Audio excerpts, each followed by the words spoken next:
Step 2. Separate business and personal income. Don't mix the money you use for client jobs with the money you spend at ShopRite. Open 2 separate accounts or digital wallets. One for work, one for life. Step 3. Write out your monthly expenses.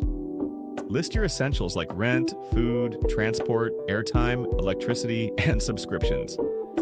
When you see where your money is going, you can make better choices. Step 4. Now that you know how much you earn and spend, it's time to build a smart spending plan. That's where the 50-30-20 rule comes in. And trust me, it works even for low-income earners. In the next part, I'll break it down step by step. Now that you know how much money you're making as well as how you're going to track your expenses, we can kind of talk about those 3 categories. I'm not going to spend a whole lot of time talking about the 3 categories just because they are pretty simple to understand: your needs, your wants, and your savings and investments. But let's go into it anyways. The biggest category and the first one we're going to talk about is your needs. So your needs are things you need to survive on. These are your utilities, your housing, your clothes, and your food. I mean, it's the things that you can't live without. The next category that we need to talk about makes up 30% of your budget, and that is your wants. So your wants will improve life, however, they're not really necessary in order to live.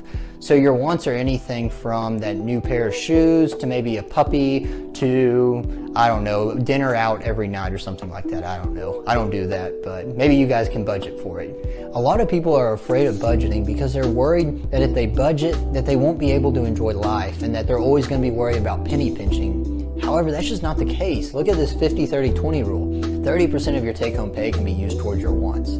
That is a big chunk of your take-home pay. I know for me personally, I don't use 30% of my take-home pay towards my wants. That would be way more than I would ever need. I actually use about 20% of my take-home pay towards my wants, and so I'm able to use that extra 10% and put that towards my savings and investments, which brings us to the last category, your savings and investments.